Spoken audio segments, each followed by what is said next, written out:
Funny how we think about money. We'll spend 20 minutes on the phone arguing over a $3 charge on a coffee, but then we'll just watch tens of thousands of dollars disappear from our retirement accounts and kind of shrug. It's this bizarre contradiction, right? And honestly, it's costing millions of people their entire financial future. I mean, think about it. You've probably seen it. Someone has a total meltdown because their gym membership went up by $3 a month. But get this, that same person might have lost $42,000 in their 401k last year to fees they don't even know exist.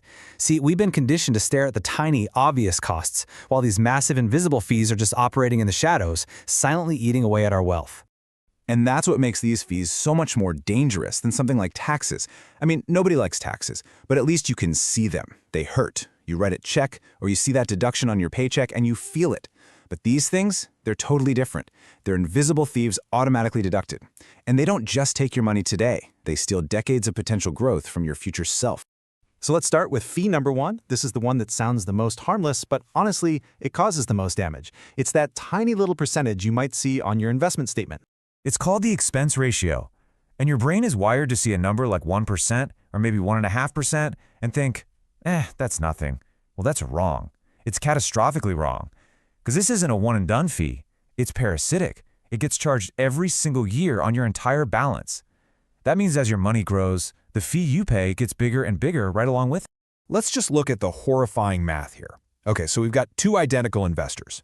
Both of them put $10,000 a year away for 30 years. They get the exact same 8% market return.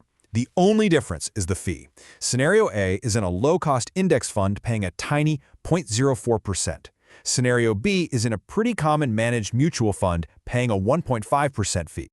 After those 30 years, that seemingly tiny difference in fees creates a massive $300,000 gap. Let that sink in.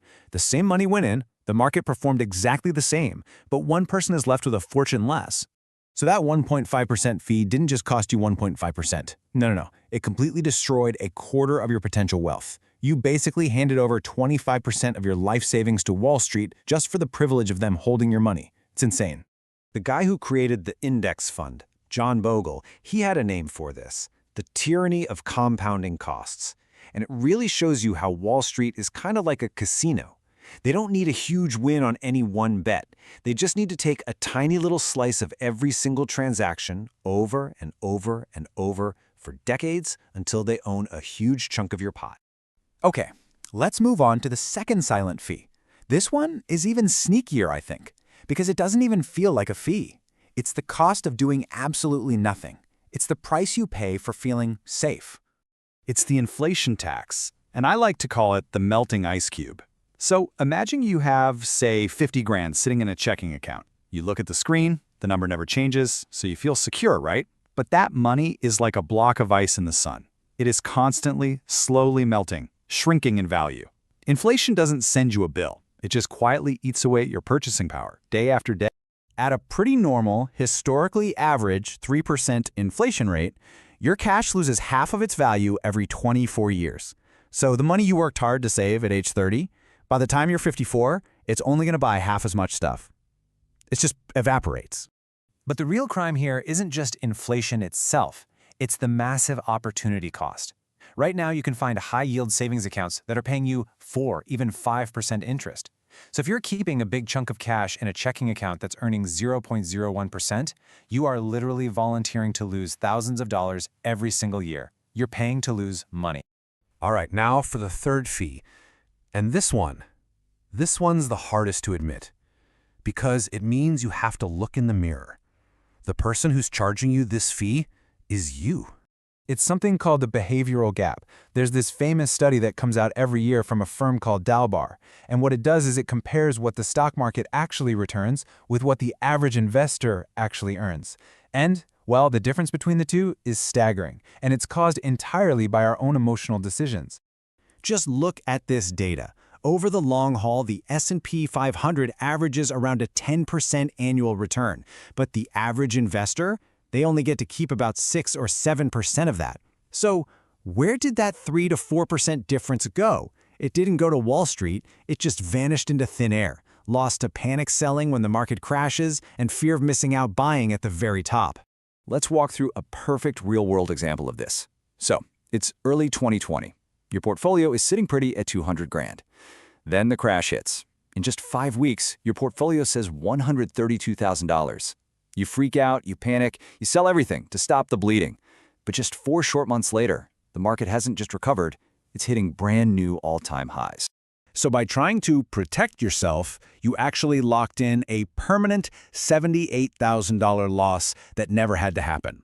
If you had done absolutely nothing, your portfolio would have been right back over $200,000. That right there is the emotional decision fee. You paid a fortune for the feeling that you were doing something. This is exactly what Warren Buffett meant when he said, the stock market is a device for transferring money from the impatient to the patient.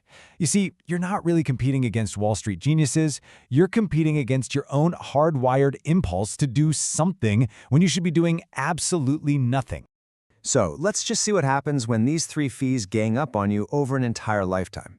Imagine 2 versions of you, both investing the exact same amount for 40 years.